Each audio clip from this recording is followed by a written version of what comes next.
And exposure, let's just go back. We've talked about exposure before. In lesson 2, we talked about exposure when we were talking about values.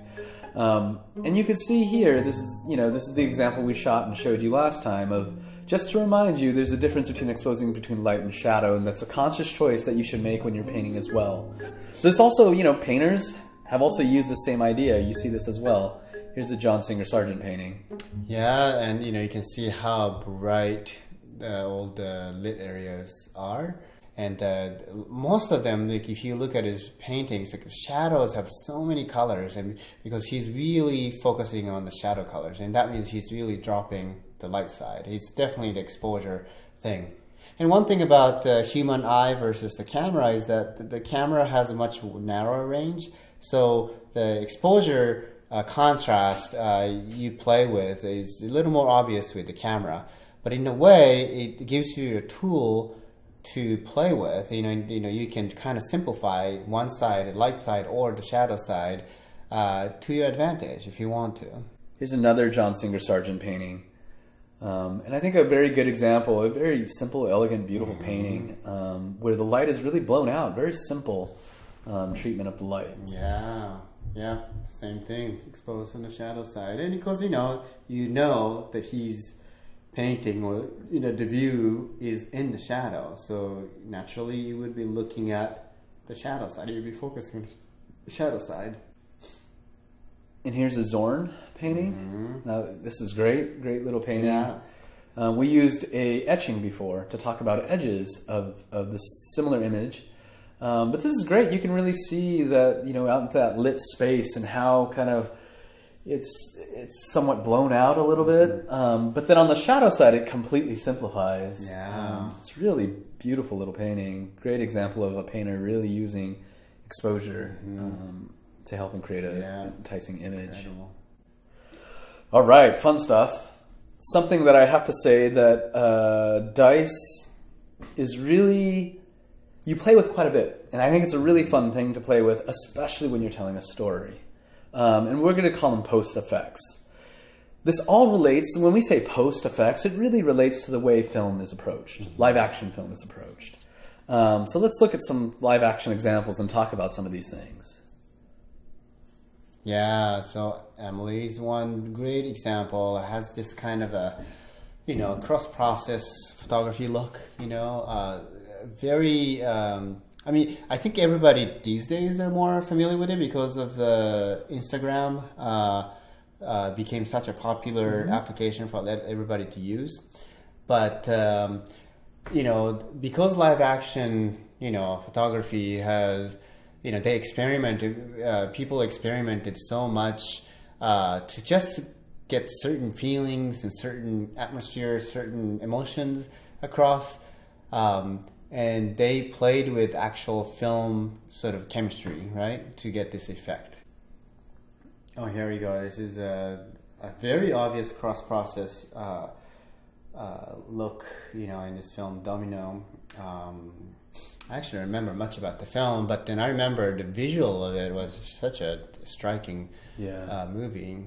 Absolutely. But yeah, in the end, these effects are the result of storytellers trying to find the best possible visual tools to tell their stories.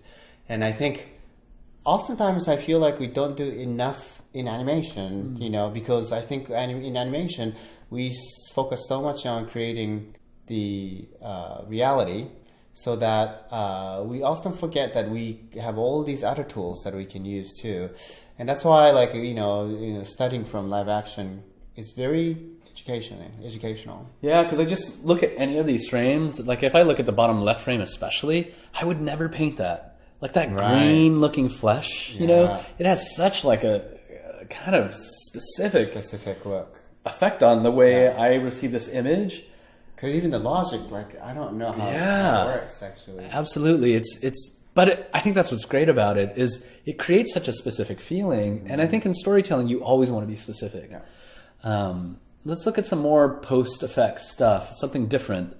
Oh Brother, We're Out There, another Coen Brothers film shot by Roger Deakins. But they did a ton of post-processing on this.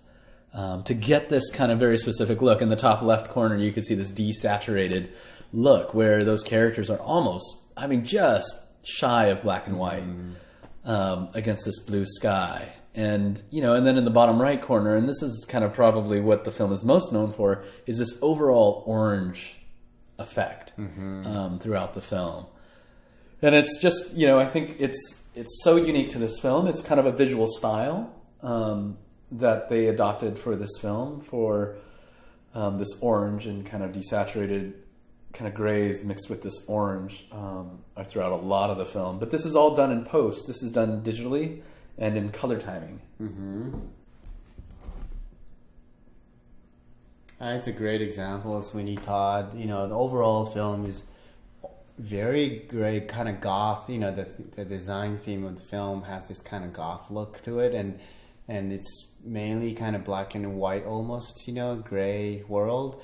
But then, you know, this, you know, lady fancies him, and then, you know, she always imagines, you know, fancies, you know, have this fantasy, and his fantasy sequence is in this very colorful world. And just to give a contrast with each other, and just, you know, both has a story point.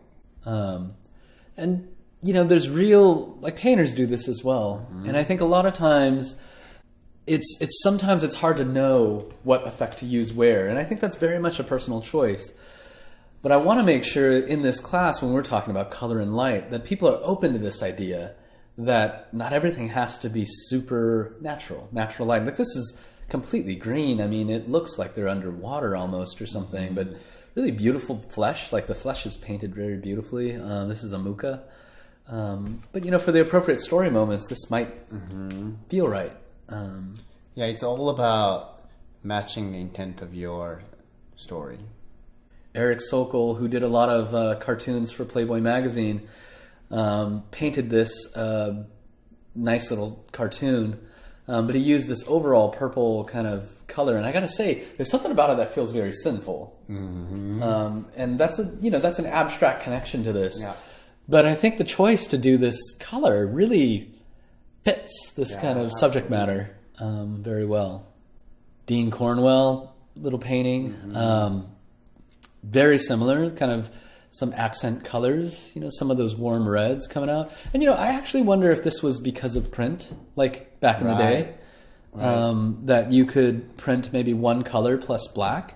And so a lot of paintings from this period, you'll see illustrators paint an overall black and white image with just one accent color. Yeah. But I got to say, for like her expression and this moment, it's a very moody piece. Yeah, it feels very appropriate. Yeah. And you could see in this painting, I think he used the same model. But obviously this seems like a tragic moment. And this kind of desaturated gray neutral, we're swimming in these neutrals, and even her flesh feels a bit green. Yeah. And it helps to make that lipstick really pop. I feel like nowadays we see this in film quite a bit. Yeah. But back then, I feel like this is a great choice. This painting from life, and choosing to paint it like this, I think, is a very great choice for this kind of story. Yeah, and it was all about the story. I mean, these illustrators just had to capture in their head first to create this kind of story moments like that, and it's just incredible. This is before color photography was available. Yeah, before Photoshop. Yeah, before Apple Z. Yeah, he couldn't just put a bunch of adjustment layers and see what color worked best. So yeah, this is a great example of that. And you know, let's go somewhere less, you know, a little more push, a little more fantastic. Mary Blair. Hopefully, if any of you are into animation, you know who Mary Blair is. And if you don't, I think you should check it out. Check out Mary Blair. I think I'm envious of you. You have a world to discover of beautiful paintings and beautiful designs. But Mary Blair, these are paintings from Cinderella, pushing color. And, you know, it's not, I wouldn't say it's 100% naturally lit. But there is, in effect, a kind of stylization of lighting. Overall, there's a choice to make it fit within this color palette, which is very similar to kind of things we were seeing in film more closely. And the flip of that almost, I thought was interesting, is this almost they're like kind of this bright, colorful thing in this gray world. It's so simply treated, and if you sort of take these characters off of this composition, it'll be really black and white, dingy piece. But because of this white and red amongst this kind of gray paintings, you don't consider this as a black and white, like a desaturated painting. It really feels striking, kind of vivid painting, right? Yeah, absolutely. Absolutely. Again, right, it's like making choices within a painting to contrast within the painting makes for really great imagery. Yep. I think.